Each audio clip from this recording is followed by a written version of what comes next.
Bom dia, irmãos. Saúdo a igreja com a graça e a paz do Senhor Jesus. Como o pastor já comunicou à igreja, meu cachorrinho comeu os óculos do pastor e ele pediu a nossa ajuda. Nada mais justo, certo? E é mais uma vez uma alegria poder, nessa última semana aqui no Rio, compartilhar da palavra de Deus com os irmãos. Convido a igreja, convido você a abrir a sua Bíblia no Salmo 119, a partir do verso 65. Salmo 119, versos 65 a 72. Repetindo ainda uma última vez, Salmo 119, 65 a 72. Essa é uma palavra que eu tive a oportunidade de pregar lá em São Paulo, na igreja onde eu estagiei nos últimos 2 anos. Foi uma bênção para a minha vida. E eu quase todo dia eu me lembro dessa passagem. Também foi uma bênção na vida da Raquel.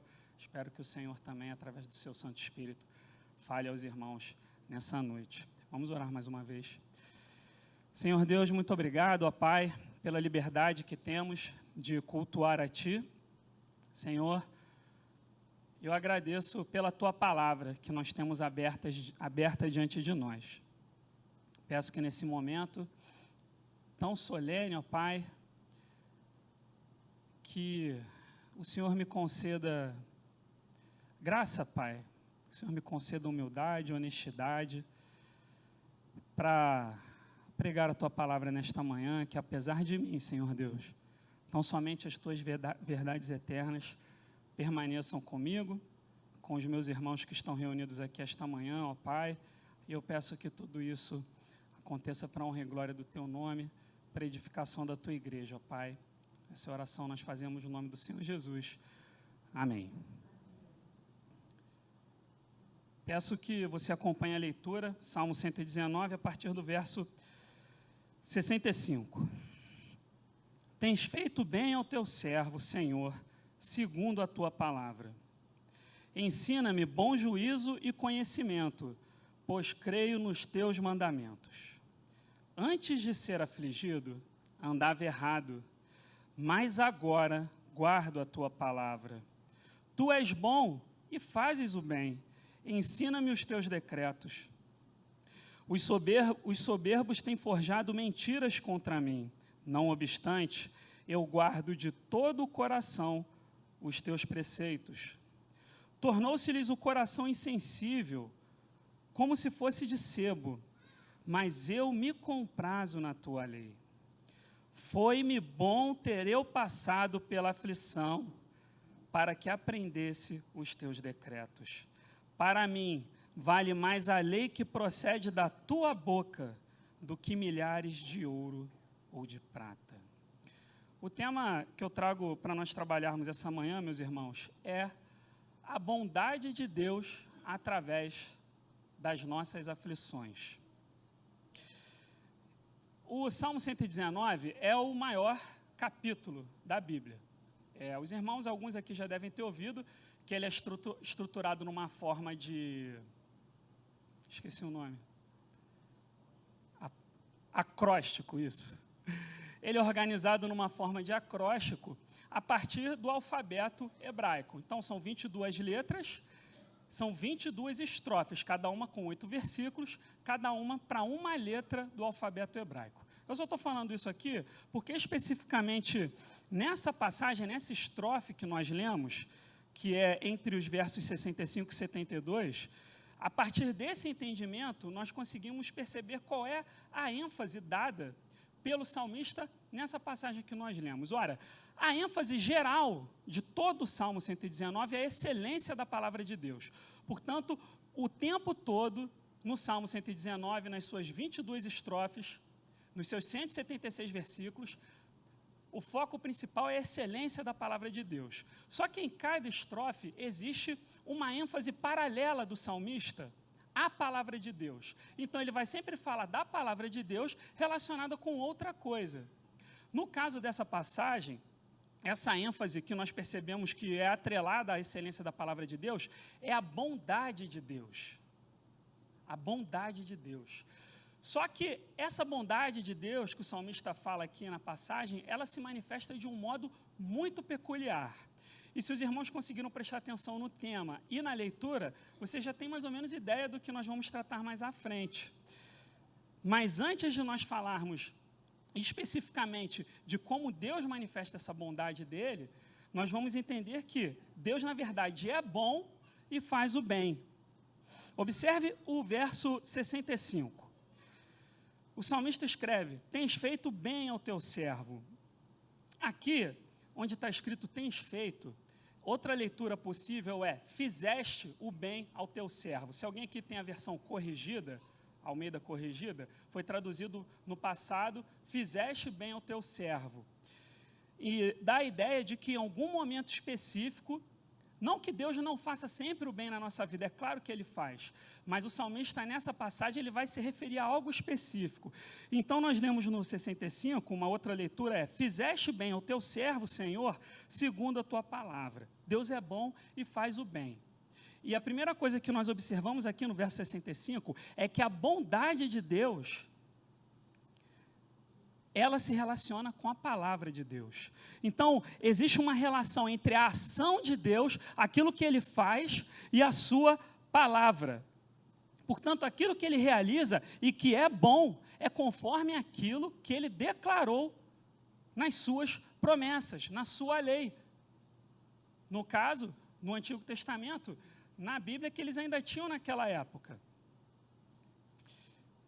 Nós entendemos aqui que Deus faz o bem conforme a sua palavra. Fizeste bem, ou tens feito bem ao teu servo, Senhor, segundo a tua palavra.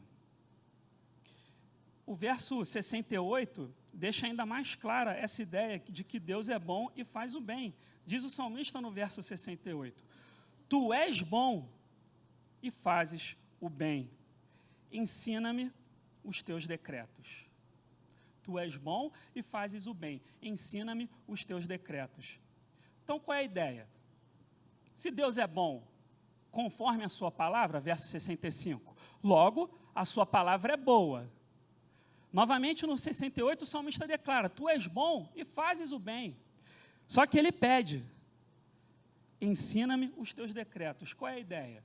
Eu sei que a palavra de Deus é boa, porque Deus é bom, e a palavra não pode ser diferente daquilo que Deus é na sua essência, e está na essência de Deus a bondade. Se a palavra de Deus também é boa, o que o salmista pede? Desejo conhecer a tua palavra. Verso 68, ensina-me os teus decretos.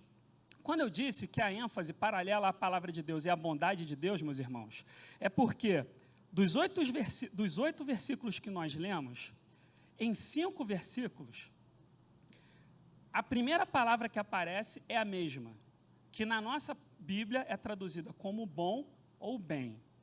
Então, no verso 65, no verso 66, no verso 68, no verso 71 e no verso 72, portanto, em 5 dos 8 versículos, a primeira palavra que aparece na versão original, na língua hebraica, é a mesma palavra sempre, que é traduzida como bom ou bem na nossa Bíblia. E no caso do verso 72, quando ele diz, para mim vale mais, lá no hebraico está no superlativo, é como se ele dissesse, para mim é melhor a lei que procede da tua boca. Por isso eu disse, a ênfase é que Deus é bom e Deus faz o bem. É a bondade de Deus.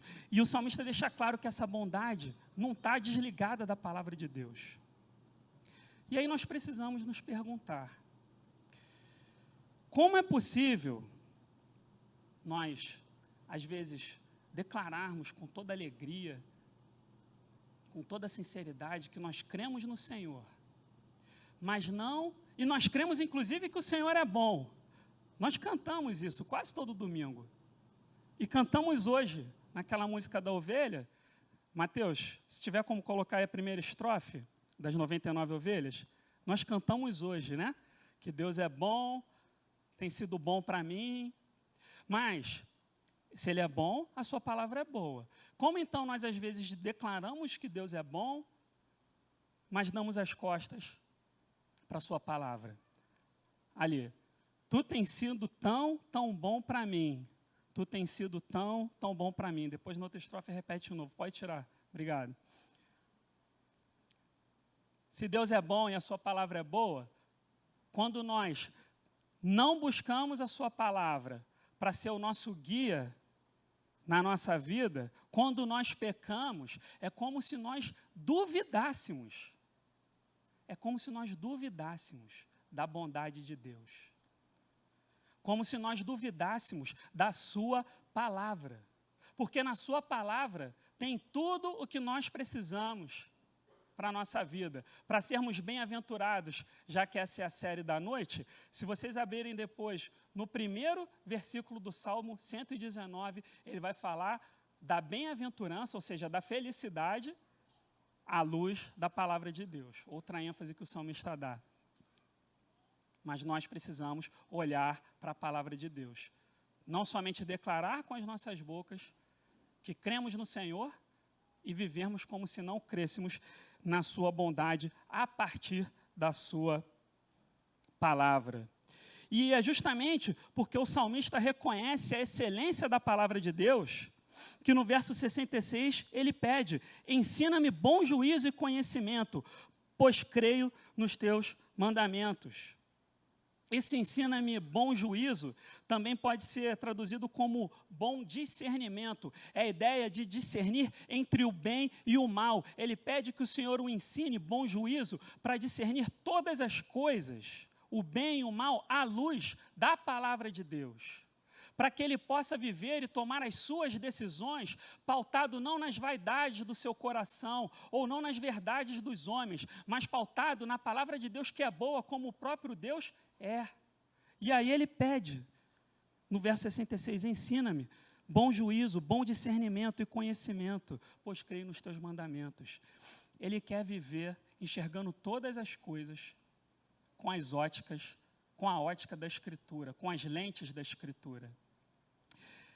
E o salmista faz isso porque nem sempre na sua vida foi assim. Existiu um momento na sua vida em que ele andou errado, em que ele se desviou. E até agora eu falei do bem, da bondade de Deus, e existe uma bondade específica de Deus que ele faz na vida do salmista. Afinal de contas, que bondade é essa que o salmista fala no verso 65 e no verso 68? A bondade de Deus se manifesta nas nossas aflições. Observe o verso 67. O salmista reconhece que antes de ser afligido, andava errado, mas agora guardo a tua palavra. Andava errado, essa palavra pode ser entendida como andava desviado. Ele se desviou dos preceitos do Senhor. Como eu falei um pouco atrás, às vezes nós declaramos que cremos, mas vivemos a semana toda sem buscar o Senhor, sem buscar a luz da sua palavra.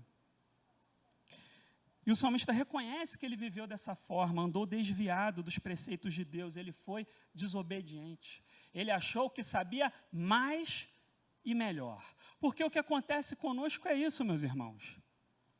Quando nós não procuramos... Quer saber a vontade de Deus? Leia a Bíblia. Quando nós não procuramos a vontade de Deus revelada na Bíblia, e nós tomamos as nossas próprias decisões, e muitas vezes pecamos, contrário àquilo que o Senhor exige de nós, é como se nós estivéssemos declarando: eu sei mais e melhor. Eu não preciso disso para viver. Deus é bom, a palavra de Deus é boa, mas eu tenho um caminho melhor. O salmista andou dessa forma.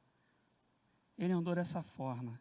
Mas ele diz no verso 67, antes de ser afligido, andava errado. Mas agora, ou seja, depois da aflição, o que ele faz? Pode ler.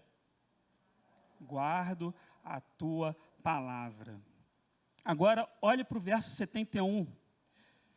Foi-me bom ter eu passado pela aflição, para que aprendesse os teus decretos. Qual é a ideia? O salmista andou errado, ele andou desviado. Veio a aflição na sua vida. Através dessa aflição, ele se voltou novamente para a palavra de Deus. E aí ele diz que foi bom ele ter sido afligido. Mas por que foi bom ele ter sido afligido? Porque através da sua aflição, ele aprendeu os decretos de Deus. Essa é a bondade a qual o salmista se refere nesses 8 versos, que ele declara lá no verso 65 e depois ele repete no verso 68. Deus enviou a aflição. E isso levou o salmista a uma obediência mais profunda, trouxe aprendizado. O bem que Deus fez foi a aflição que gerou entendimento na vida do salmista, discernimento, obediência. Essa aflição levou o salmista de volta para Deus. Nos versos 69 e 70, nós temos aí uma ideia de pelo menos um aspecto dessa aflição. O salmista, ele foi caluniado pelos incrédulos, por homens insensíveis a Deus e ao próximo. Os soberbos forjaram mentiras contra mim, em verso 69. E verso 70, tornou-se-lhes o coração insensível, como se fosse de sebo. Ou seja, não conseguiam olhar para o próximo, para Deus, e o salmista era perseguido por esses homens. Então, um aspecto da sua aflição era a perseguição que ele sofria na sua época. Mas, na verdade, poderia ser qualquer outra coisa que Deus usou para trazer o salmista de volta para o Senhor.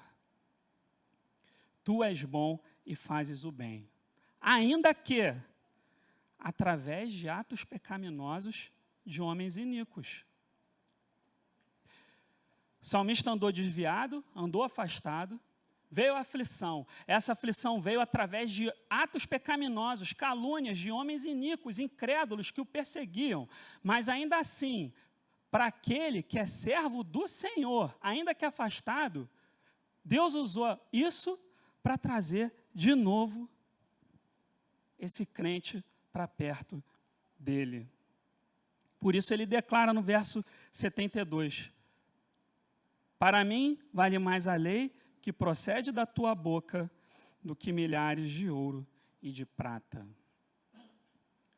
O salmista andou errado, agora ele anda junto com o Senhor novamente. Ele entendeu a excelência da palavra de Deus. Ele entendeu como é ruim andar afastado do Senhor. Ele não quer mais viver dessa forma. Ele percebeu a excelência da palavra, que ela é mais valiosa do que milhares de ouro e de prata. É por isso que lá no 66 ele pediu discernimento. Ele não quer mais errar, ele não quer mais se desviar, ele não quer mais andar contrário à vontade de Deus. Se essa lei é tão preciosa, tão maravilhosa, meus irmãos, esse é o ponto. Se essa lei é tão maravilhosa, porque ela é expressão da própria bondade de Deus, e ela foi projetada para o bem das suas criaturas, tudo que o Senhor fizer para nos aproximar dela, tudo que o Senhor fizer para nos aproximar da sua palavra, será um gesto de bondade. Até a aflição, e até se essa aflição vier através de atos moralmente errados de homens maus, como aconteceu com o salmista. Vou ler de novo, e a gente vai repetir ainda esse verso essa noite.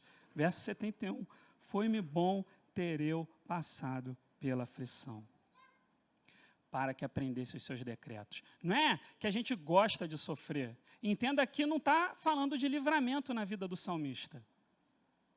Assim como Deus não tirou o espinho da carne de Paulo, Mas ele disse, a minha graça te basta, e o poder se aperfeiçoa na fraqueza. E Paulo provavelmente orou muito mais por causa daquele espinho na carne do que se ele não tivesse. Assim como o salmista, na sua dificuldade, se voltou para o Senhor. Assim como muitos de nós aqui reconhecem, como eu reconheço, que eu andei errado, afastado. E naquele momento de maior dificuldade, de maior tribulação, foi o momento em que eu e talvez alguns irmãos aqui mais buscaram o Senhor. Não é à toa que não precisa abrir, lá em Jeremias capítulo 22, quando Deus fala através do profeta Jeremias, a cidade de Jerusalém, no verso 21 ele diz o seguinte: falei contigo na tua prosperidade, mas tu disseste, não ouvirei.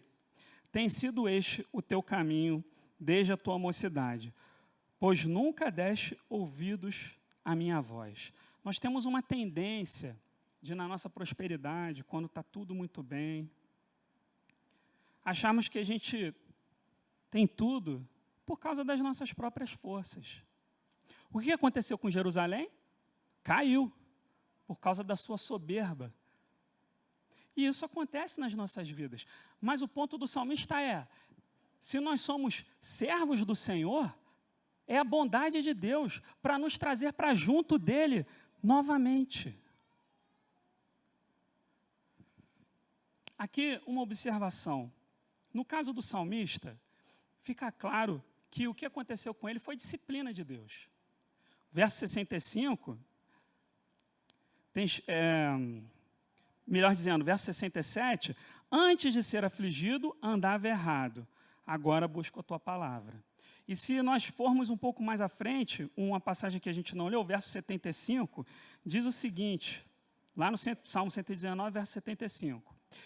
Bem sei, ó Senhor, que os teus juízos são justos e que com fidelidade me afligiste. O que o salmista passou foi disciplina de Deus, porque ele andou errado.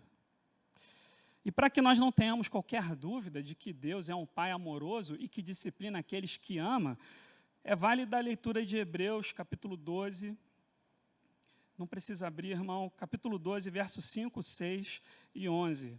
O autor aos Hebreus diz, filho meu, não menosprezes a correção que vem do Senhor, nem desmaies quando por ele és reprovado, porque o Senhor corrige a quem ama, e açoita todo o filho a quem recebe. Toda disciplina, com efeito, no momento não parece ser motivo de alegria, mas de tristeza. Ao depois, entretanto, produz fruto pacífico aos que têm sido por ela exercitados, frutos de justiça. No caso do salmista, nós vemos que é disciplina. Mas também nós aprendemos que, independentemente de disciplina ou não, na vida do crente, a aflição deve nos conduzir a Deus. Olha o verso 71. Ele diz, foi-me bom ter eu passado pela aflição, para que eu aprendesse os teus decretos. Essa declaração do salmista mostra, ele não fala qual é a aflição. Nós sabemos sim o motivo? Sabemos, por causa do contexto de outros versículos que nós já lemos. Mas, independente disso, o que ele diz aqui é o seguinte, foi bom, porque me ajudou a aprender os teus decretos. Então, independente se disciplina ou não, as nossas aflições são usadas por Deus para nos levar a Ele, a sua palavra. Assim, nós podemos dizer o seguinte, toda disciplina gera algum tipo de aflição, certo? Nós lemos lá em Hebreus. No início gera tristeza, toda disciplina gera algum tipo de aflição. Mas nem toda aflição que nós passamos é disciplina. É importante essa ressalva. Além disso, toda aflição, independente se disciplina ou não, deve nos aproximar do Senhor através da sua palavra. Portanto, meus irmãos, diante disso, nós precisamos olhar para as nossas próprias vidas, para as nossas aflições. aquilo que você passa, que é considerado aflição, tribulação, provação, tem te conduzido ao Senhor ou tem te afastado dele? Feito você duvidar da soberania, do poder, do controle, da glória de Deus. Todas essas coisas nós cantamos aqui essa manhã. Nós só cantamos ou nós cremos nisso? Se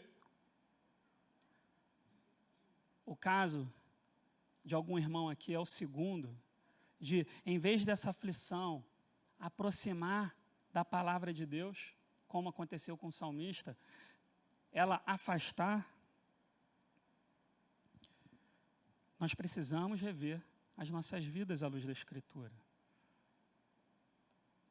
Infelizmente, eu preciso te dizer, assim como eu preciso falar para mim mesmo, talvez ainda não tenhamos sofrido bastante.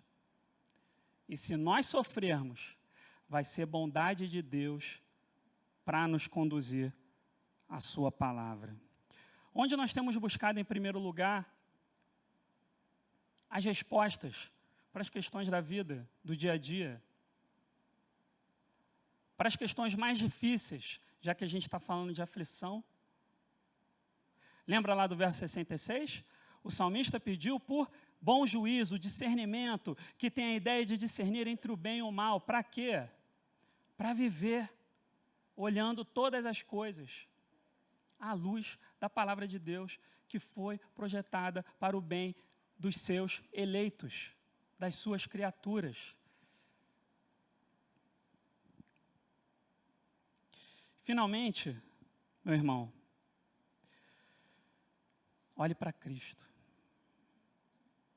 Olhe para Cristo.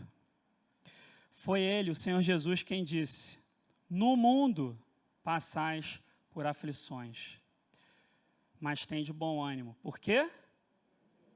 Porque eu venci o mundo. E sobre Ele, o nosso Senhor Jesus, o autor aos Hebreus, diz que, embora sendo filho, aprendeu a obediência pelas coisas que sofreu. Ora, meus irmãos, se Cristo, que era sem pecado, que não precisava ser corrigido como nós, passou por aflições, será que nós não vamos passar também? Ele disse, no mundo passais por aflições. Como pode ter igrejas ou ajuntamentos que se dizem igrejas reunidos essa manhã, do mesmo jeito que a gente está reunido aqui, e tem um pastor pregando que não tem aflição na vida do crente?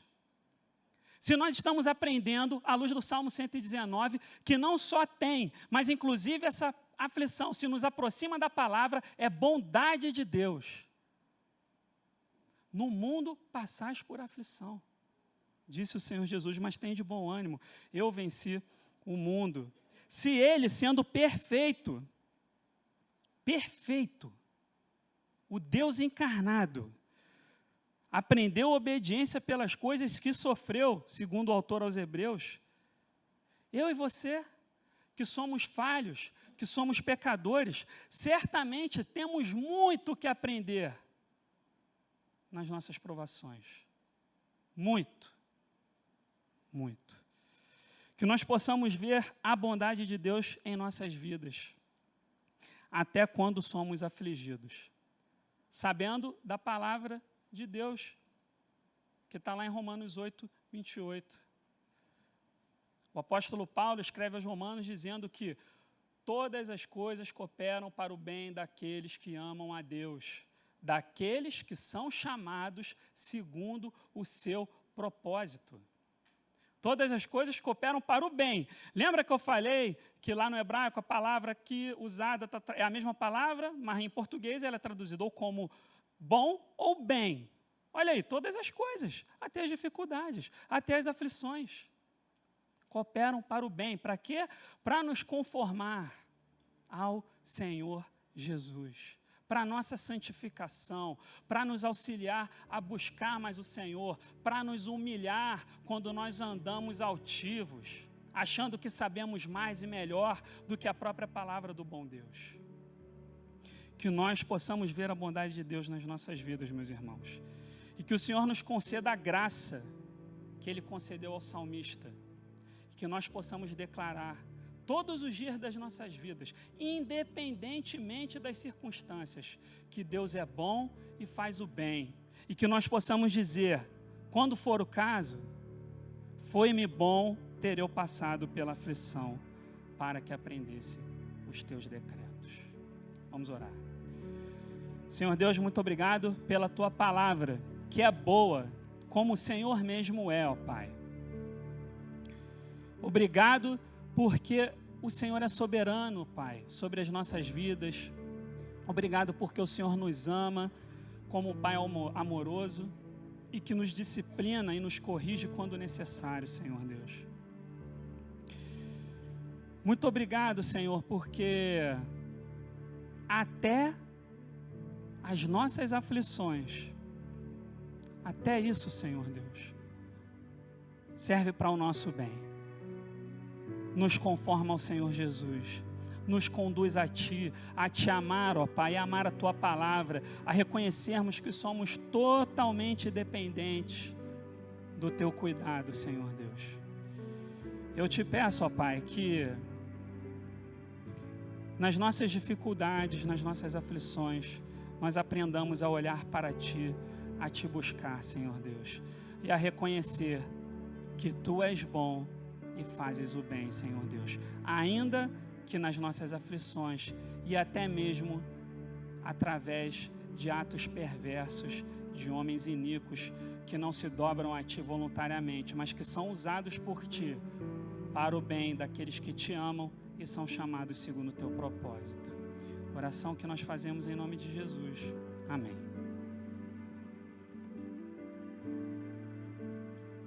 Nós convidamos aos oficiais que estejam aqui à frente, peço que estejam conosco nesse momento e vamos abrir a palavra de Deus mais uma vez na primeira carta de Paulo aos Coríntios, capítulo 11.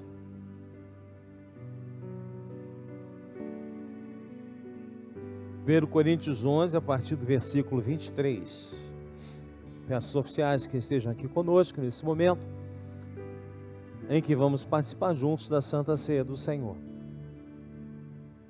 Diz assim: porque eu recebi do Senhor o que também vos entreguei, que o Senhor Jesus, na noite em que foi traído, tomou o pão e, tendo dado graças, o partiu e disse: isto é o meu corpo, que é dado por vós. Fazei isto em memória de mim. Versículo 25. Por semelhante modo, depois de haver ceado, tomou também um cálice, dizendo: este cálice é a nova aliança no meu sangue. Fazei isto todas as vezes que beberdes, em memória de mim.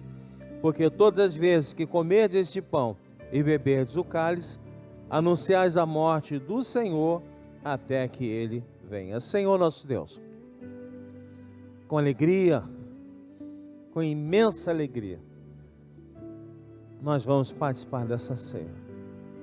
Tu és bom, Senhor. Não merecíamos, não merecemos, mas o Teu amor nos alcançou.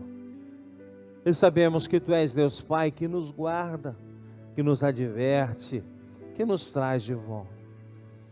E agora, Senhor, lembramos Teu Filho Jesus Cristo, que foi morto por nossos pecados, se deixou morrer, ressuscitou no terceiro dia, subiu aos céus e está assentado à Tua direita, de onde há de vir a julgar vivos e mortos. Nos alegramos, Senhor Deus, nos colocamos aos Teus pés e clamamos, Senhor, que Cristo Jesus venha rápido.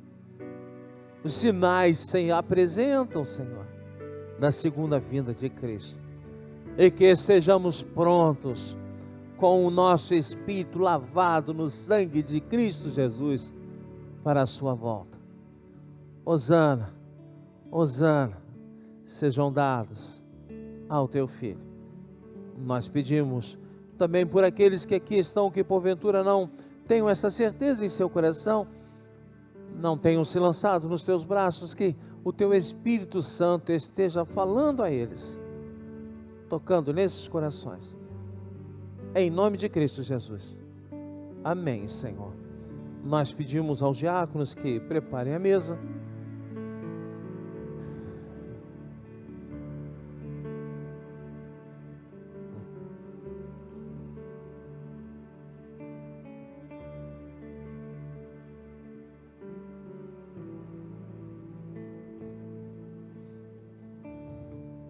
Era noite, e Jesus estava com os seus discípulos. Dali a poucas horas ele seria preso, condenado injustamente e morto por amor a você. E Jesus, naquele momento, pensando em cada um de nós, em como fortalecer-nos e aqueles que o seguiam, Jesus traz a Santa Ceia para que seja realizado, como uma forma de nos lembrar, nos fortalecer e nos aproximarmos dele. Esse momento, irmão, não é um momento simples. Nós dizemos que nesse momento a terra e o céu se aproximam. Nós sentimos a presença física de Jesus entre nós. Lembramos da sua morte, lembramos do seu sofrimento, mas lembramos da sua ressurreição, das palavras que ele nos trouxe. Ele está sentado à direita de Deus, nosso advogado de defesa, e para lá iremos um dia. E participar desse momento é uma graça, é uma alegria, é uma obrigação do cristão. Eles estão convidados a participar, todos aqueles que são membros de igrejas evangélicas e que estejam em plena comunhão com a sua igreja. Aqui no mundo nós temos divisões, coisas do homem, mas no céu seremos só uma igreja, o mesmo Deus, o mesmo Cristo e um só povo. Não podemos nem devemos impedir que irmãos de outras denominações não participem desse momento, porque esse é um momento de grande alegria, um momento de lembrarmos, nos fortalecermos pela presença de Jesus Cristo entre nós.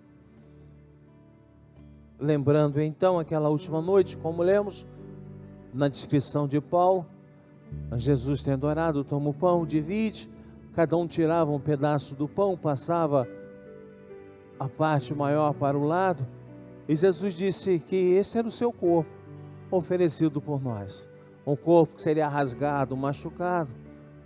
Quando ele foi para a cruz, as suas costas estavam dilaceradas, chicotadas, as suas mãos e pés perfurados por cravos, que o prendiam à cruz, a sua cabeça perfurada por uma coroa de espinhos, cuspiram nele, humilharam, bateram nele. Ele se deixou morrer por você. Poderia ter clamado e as forças do universo, os ventos do mar da Galileia varreriam todos, e ele se libertaria? Não. Poderia ter clamado e as hostes angelicais desceriam do céu e o libertariam? Não. Poderia ter lembrado daquele povo tantos milagres, bênçãos que ele realizara? Não. Jesus se deixou morrer por você, por mim, que não merecemos, mas ele foi obediente ao Pai e nos amou. E você? Crê nisso? Crê nessa bondade de Deus? Participe conosco. Logo depois ele toma um cálice de vinho e diz: este cálice é a nova aliança do meu sangue. A aliança com Abraão não existe mais, com Moisés, com Davi. Agora é uma nova aliança, é a aliança da graça. Gratuitamente somos salvos, pela graça somos salvos mediante a fé. Isso não vem de nós, é o dom de Deus, não de obras, para que ninguém se glorie. O sangue de Jesus nos lavou, e que os nossos nomes estejam escritos no livro da vida com Deus, com o sangue de Jesus Cristo. Receba o pão, receba o vinho, aguarde, para que depois juntos possamos participar desse momento. Enquanto isso, louvemos ao nosso Deus.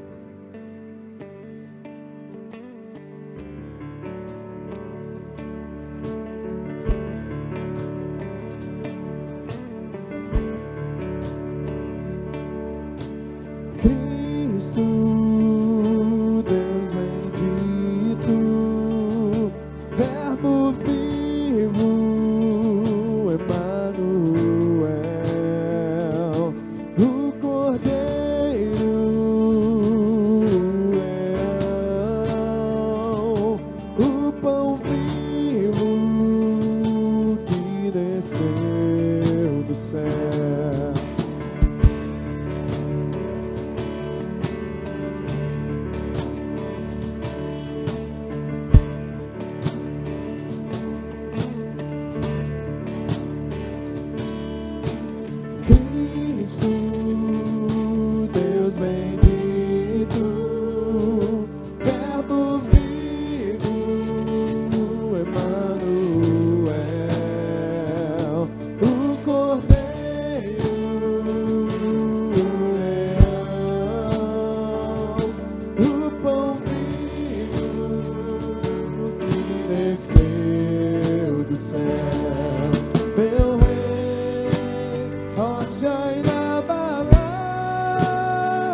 Jesus, fonte inesgotável, glória ao Rei dos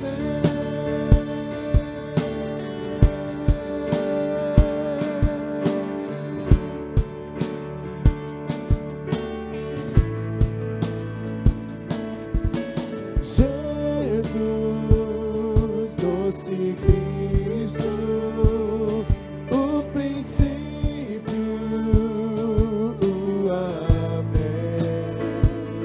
Sobre a morte, embora ressurgiu, eu sou dele e ele é meu também, meu rei, rocha inabalável, em meu esconderijo, Jesus, fonte inesgotável, glória ao Rei dos reis, que toda a terra e todo o ser rendam glória, que todo o céu e os anjos o adorem,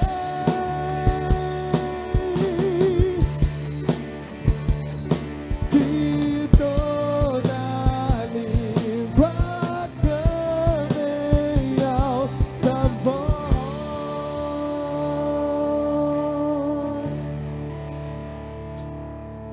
Meu rei, rocha inabalável, em meu esconderijo, Jesus, fonte inesgotável, glória ao Rei dos reis.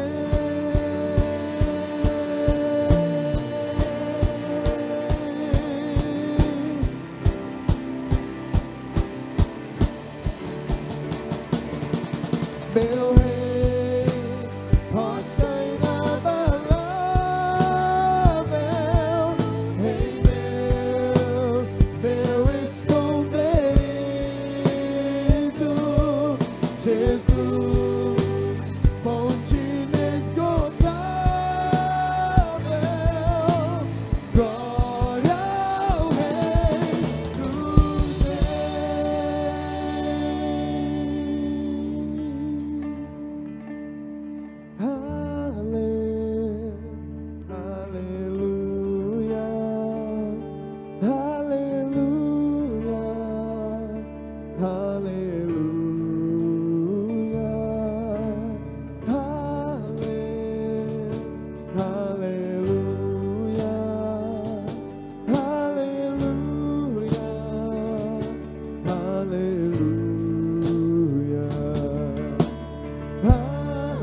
Quem ainda não foi servido, por favor, levante a mão.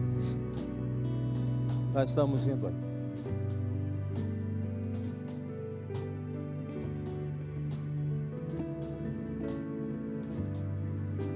Mais alguém não foi servido? Lá de cá, todo foi servido? Só aqui? Por favor, levante a mão de novo para os diáconos verem, por favor, essa fileira. Pedimos desculpa aos irmãos.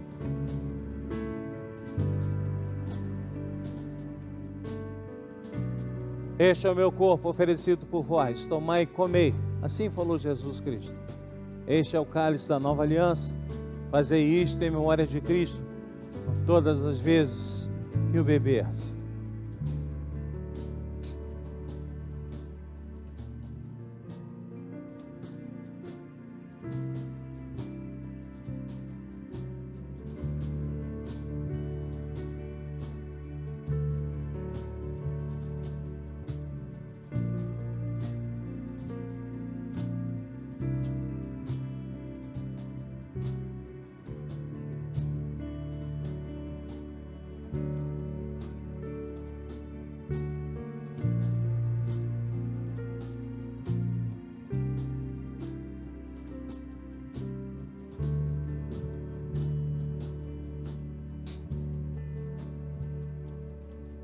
meu rei, Rocha inabalável, em meu esconderijo, Jesus, fonte inesgotável, glória ao Rei dos Reis, meu Rei, rocha inabalável, em meu esconderijo, Jesus, fonte inesgotável,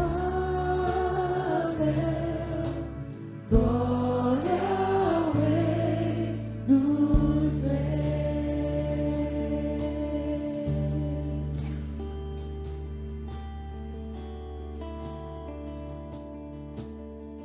Aleluia.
Alguém deixou de ser servido?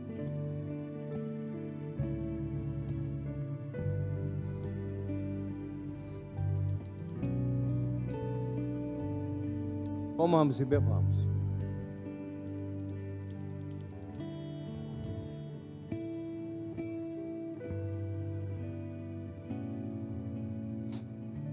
Senhor nosso Deus e Pai, nós te agradecemos pelo teu grande e imenso amor por nós, revelado em Jesus Cristo.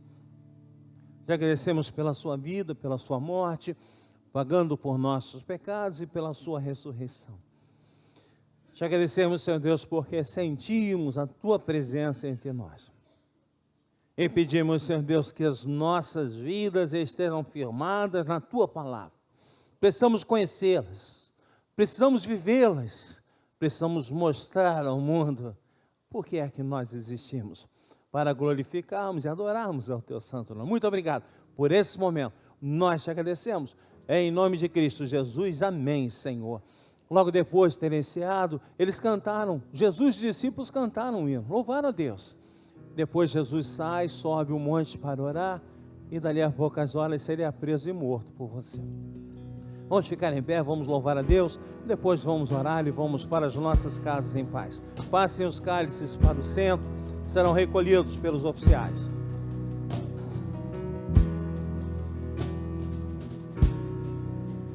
Quebrantado e ferido está, oprimido pelo seu pecar. Jesus se chama. No limite você já chegou e acende em seu interior. Jesus se chama.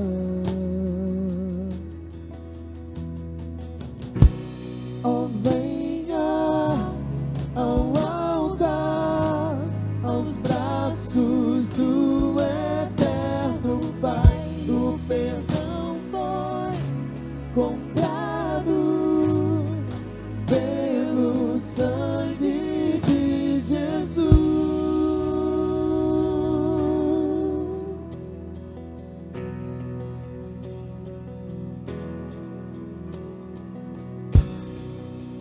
Deixa a culpa, o engano pra trás.